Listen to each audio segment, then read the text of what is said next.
খরচ হবে, মানে এখনই শিফট করতে চাচ্ছে না, ওই ফিউচার নিয়ে একটু বেশি ভাবে আর কি।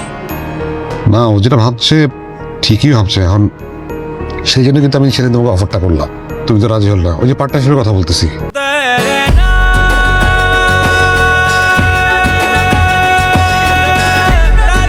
হ্যালো, আসসালামু আলাইকুম বন্ধুরা। বড় সন্তানকে মা বাবা এত ভালোবাসতো, অর্থাৎ ফারাত অবশেষে মা বাবাকে পথে লাভিয়ে দিল। অর্থাৎ 39 পর্বের জন্য আপনারা অনেকেই ওয়েট করতেছেন। 39 পর্বে কি ঘটবে এটা অনেকেই জানতে চাচ্ছেন। অর্থাৎ 39 নাম্বার পর্বটা কি করলে একদিনের ভিতর দেখতে পাবেন, আজকের এই ভিডিওতে জানতে পারবেন। আর আপনারা যারা 39 নাম্বার পর্বটা, অর্থাৎ এটা আমাদের গল্প নাটকের 39 নম্বর পর্বটা একদিনের ভিতরে দেখতে চাচ্ছেন, সর্বপ্রথম আপনাদের যেটি করতে হবে, আমাদের ইউটিউব চ্যানেলটিকে সাবস্ক্রাইব করে দিতে হবে।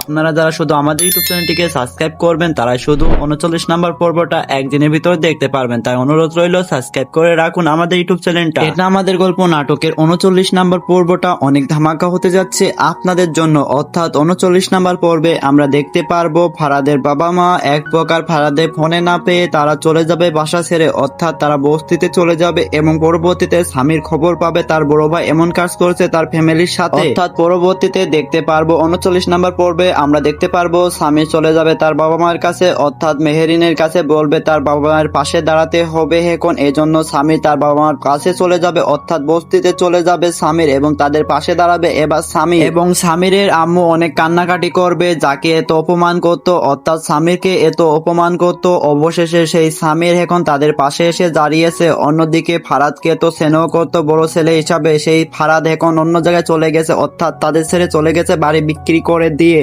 এটা আমাদের গল্প নাটকের 39 নাম্বার পর্বটা আপনাদের জন্য অনেক ধামাকা হতে যাচ্ছে। যারা সর্বপ্রথম দেখতে চাচ্ছেন অবশ্যই আমাদের ইউটিউব চ্যানেলটিকে সাবস্ক্রাইব করে দেবেন। আজকে ভিডিওটা এই পর্যন্তই, আল্লাহ হাফেজ।